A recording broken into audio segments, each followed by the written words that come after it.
सनातन धर्म के महाकाव्यों का अगर हम अध्ययन करें तो हर युग में श्रेष्ठ धनुर्धरों का वर्णन हमें मिलता है। आज हम इस वीडियो में ऐसे ही चोटी के धनुर्धरों के बारे में आप सबको बताएंगे, जिनमें देव भी हैं, उनके अवतार भी हैं और कई शक्तिशाली योद्धा भी सम्मिलित हैं। आप सबको हमारा नमस्कार। आपके अपने चैनल ओम गणपति में आपका स्वागत है। अगर आपने अभी तक हमारे चैनल को सब्सक्राइब नहीं किया है तो जल्दी से कर लें और बेल आइकन दबा दें ताकि हमारे हर वीडियो की जानकारी आपको सबसे पहले मिले। नंबर 10, कर्ण, अश्वत्थामा तथा सात्यकी। इन तीनों की गिनती द्वापर युग के सर्वोच्च धनुर्धरों में की जाती है। धनुर्वेद का ज्ञान एवं अपनी क्षमता का उपयोग ये लोग बड़ी ही निपुणता से किया करते थे। ये तीनों ही एक बार में हजारों तीर चलाने में सक्षम थे और कई शक्तिशाली दिव्यास्त्र भी इनके पास थे। अपने युग में इन तीनों ने ही अपने कौशल से सभी को प्रभावित किया था और ये तीनों निस्संदेह ही धनुर्धरों की सर्वकालीन सूची में आने के योग्य हैं। सात्यकी अर्जुन का परम स्नेही मित्र था। अर्जुन ने सात्यकी को अपने समान ही तेजस्वी धनुर्धर माना था। सात्यकी ने अपने तेज तथा रण कौशल में कई कुरु योद्धाओं, कम्भोजों,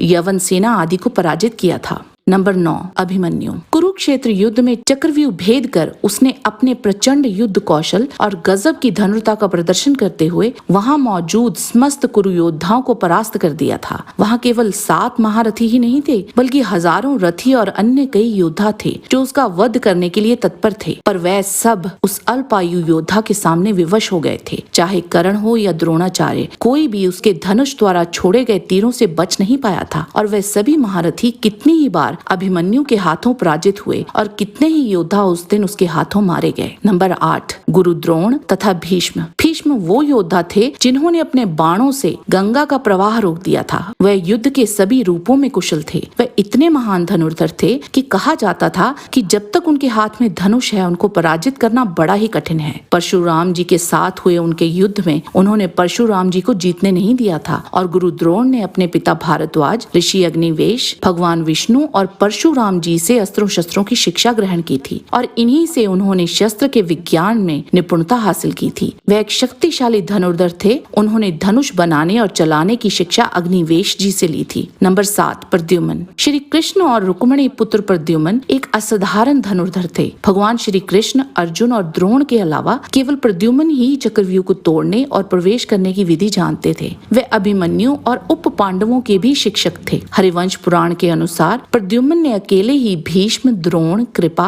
कर्ण आदि जैसे महान कुरु योद्धाओं को पराजित किया था और उन्हें एक भ्रमर गुफा में बंदी बना दिया था। वह मायावी युद्ध में भी निपुण थे। नंबर 6, रावण और मेघनाद। रावण और उसका पुत्र मेघनाद राक्षस होने के बावजूद हमारे सनातन धर्म के सर्वश्रेष्ठ धनुर्धरों में गिने जाते हैं। रावण ने लक्ष्मण जी के साथ बराबरी का युद्ध किया था और श्री राम के साथ तो 7 दिन और रात तक निरंतर युद्ध लड़ता रहा था। वह अपनी धनुर्विद्या का उपयोग कर श्री राम को संयमित कर उन्हें चोटिल करने में भी सफल रहा था। और वहीं मेघनाद भी एक महान धनुर्धर था। उसने अपनी संपूर्ण मायावी शक्तियों का उपयोग किए बिना ही इंद्र एवं उनके साथ कई देवताओं को पराजित किया था। अपने अंतिम युद्ध में निकुंभील यज्ञ भंग होने के बावजूद उसने लक्ष्मण जी को कड़ी टक्कर दी थी, जिनका साथ कई ऋषि और देव भी दे रहे थे। रावण और मेघनाद दोनों की असली शक्ति उन्हें मिले वरदानों में छुपी थी। नंबर 5, देवराज इंद्र एक महान धनुर्धर हैं। उनका कुछ राक्षसों से पराजित होने का एकमात्र कारण उन राक्षसों और असुरों को त्रिदेवों से मिले अजय वरदान थे। वल, वृत्र और शंभर जैसे राक्षसों के साथ हुए उनके युद्ध महाभारत में निरंतर तुलनात्मक रूप में वर्णित किए जाते हैं और उनका वज्र सबसे शक्तिशाली शस्त्रों में से एक माना जाता है। नंबर 4, कार्तवीर्य अर्जुन। वह इतना शक्तिशाली था कि समस्त देवता उसके भय से कांप उठते थे। ब्रह्मांड पुराण के अनुसार उसने परशुराम जी के साथ हुए युद्ध में परशुराम जी को बेहोश भी कर दिया था। उसे सुदर्शन चक्र का अवतार माना जाता है। वह भी कई दिव्यास्त्रों में पारंगत था। नकारात्मक छवि का होने के बावजूद उसे धनुर्विद्या का बहुत अधिक ज्ञान था। वह कई 100 तीर एक साथ छोड़ सकता था।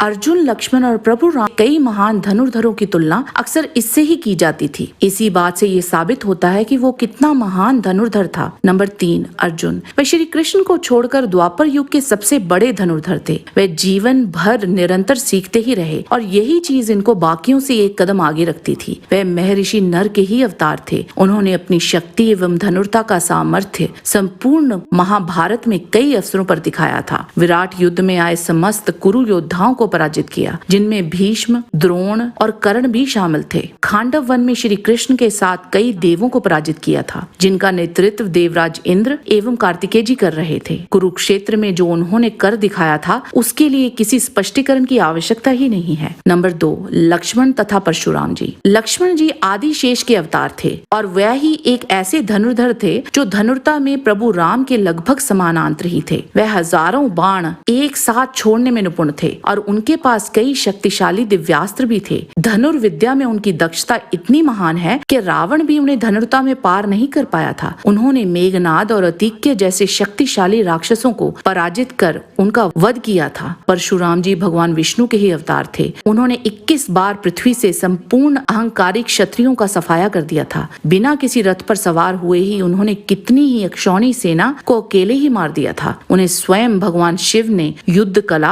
और धनुर्विद्या का प्रशिक्षण दिया था। उन्होंने शक्तिशाली सहस्त्रबाहु कार्तवीर्य अर्जुन को पराजित कर उन्हें मार गिराया था। नंबर 1, प्रथम स्थान पर संयुक्त रूप से आते हैं भगवान शिव, जिन्हें आदि धनुर्धर भी कहा जाता है। उन्हीं से ही धनुर्वेद की शुरुआत हुई थी। भगवान विष्णु, श्री राम, श्री कृष्ण और माँ आदिशक्ति, यह सभी धनुर्ता में सर्वोच्च हैं, या ये कहें कि सभी धनुर्वेद के प्रवर्तक हैं। श्री राम और श्री कृष्ण तो भगवान विष्णु के ही पूर्ण अवतार थे। आज के वीडियो में बस इतना ही। जाने से पहले लाइक बटन जरूर दबा दीजिए और अगर वीडियो अच्छा लगा है तो शेयर कीजिए। आपसे फिर मिलते हैं एक नए रोचक वीडियो के साथ। तब तक के लिए आप सबको हमारी शुभकामना। नमस्कार।